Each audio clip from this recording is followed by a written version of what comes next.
그 사람이 이제 온갖 핑계를 대는 겁니다. 사실은 하면서 막 아기가 아프다, 딸이 사진도 보내고 그랬습니다. 자식 없는데 자식 있다 그러고 마지막까지도 믿었죠. 공무원이니까 이렇게 사기 피해자가 많은지 몰랐고 금액이 뭐 14억이나 되는 금액이 되는지도 몰랐고.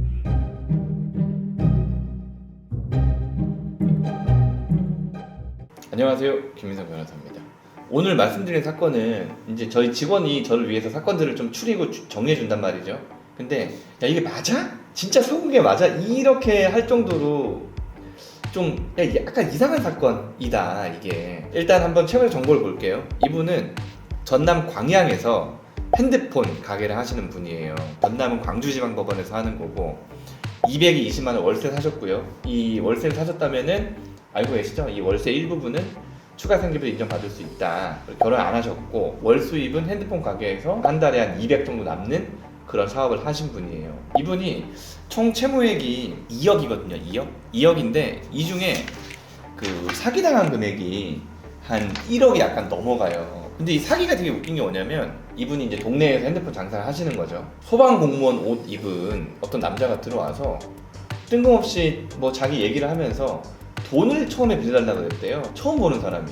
아직도 솔직히 잘 이해가 안 되는데 처음 보는 사람한테 200만 원을 빌려줬대요. 이 사람이 공무원이니까. 근데 그 이후에도 뭐 이런 핑계 저런 핑계 대가면서 돈을 계속 그 사람한테 빌려준 거야. 그래가지고 이 사람이 1억 1천만 원 정도 처음 보는 사람, 물론 이제 계속 빌려주다 보면은 뭐 이런저런 얘기도 하고 처음 본 사람이 아니게 되겠지만 가게를 하면서 그 생활비 같은 거 그런 것도 빚이 한 7, 8천 정도 있었고 이 사기꾼한테 사기당한 돈이 한 1억이 넘게 있었다는 거예요. 그래서 사실 이해가 안 되잖아요. 이 영상을 보시는 분들도 사실 이해가 될 수가 없다고. 왜? 처음 보는 사람한테 1억을 빌려주는 게 말이 돼요? 물론 1억을 딱 빌려주진 않았겠지만 이게 진짜 좀 소름 돋는 게 뭐냐면 진짜 소방공무원이었대요.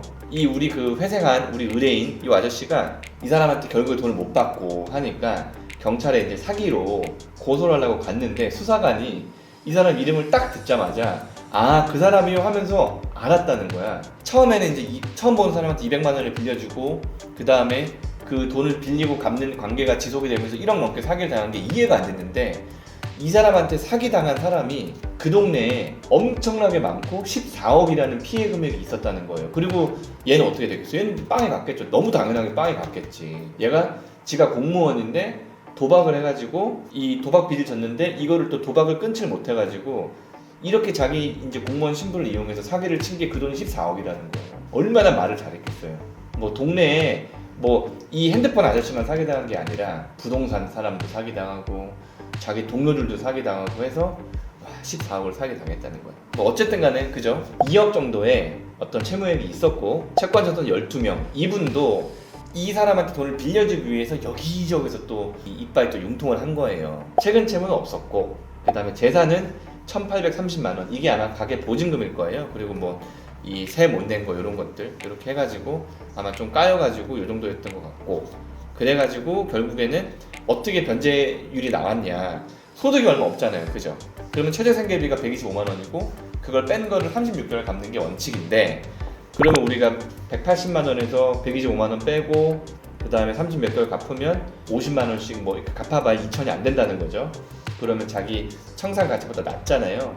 그러면 청산 가치 이상을 갚는 변제 계획안을 짜야 되는데 그러면은 뭐 월 변제금을 늘리거나 아니면 기간을 좀 늘려가지고 갚게 되겠죠. 사실 광주지방법원이 그렇게 호락호락한 데는 아니에요. 근데도 불구하고 사실은 사기당한 게 명확하고 사기꾼이 14억 그러니까 어마어마한 피해를 끼친 사기꾼이기 때문에 그거를 좀 배려했는지 청산 가치를 조금 상회하는 금액 그래서 한 달에 58만 원씩 한 45개월 정도 갚는 그런 변제 계획안이 나왔고 이게 원금의 한 12% 정도밖에 안 돼요. 이거면 엄청 잘 나온 거죠. 뭐 광주지방법원, 창원 뭐 이런 데들은 금지명령 잘 안 나온다고 말씀드렸죠. 이렇게 해서 요 분한테 저희가 전화를 할 거예요. 우리 의뢰인이 어떻게 사기를 당했고 회생을 통해서 어떤 이익을 받게 됐는지 우리 의뢰인하고 통화 한번 해볼게요.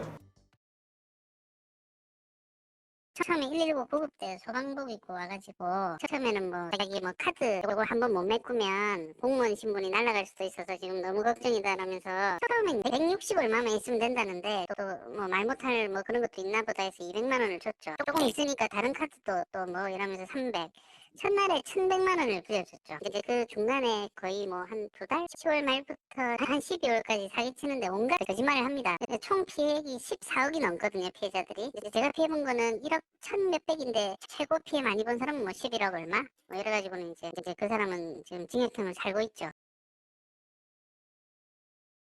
경찰서 가서요. 아시는 분이 그 법적으로 이렇게 일하시는 분이 계셔가지고 고소장 작성하는 걸 도움을 받아서 순천경찰서에 가서 고소장을 제출을 했죠. 갔더니 담당 형사님 이름만 보더니 아시더라고요.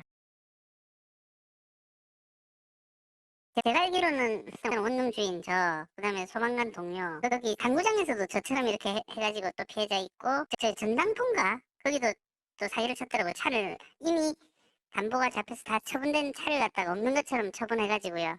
뭐 거기도 있고, 못해도 한 6명 정도 되지 않을까 싶습니다. 사기를 당하면 뭐 사실 모르겠어요. 채권자 입장에선 돈을 빌려준 사람이 그 돈을 사기를 당했든 뭐 탕진했든 뭘 했든 그게 뭔 상관이에요. 갚아야 되는 거지. 그죠?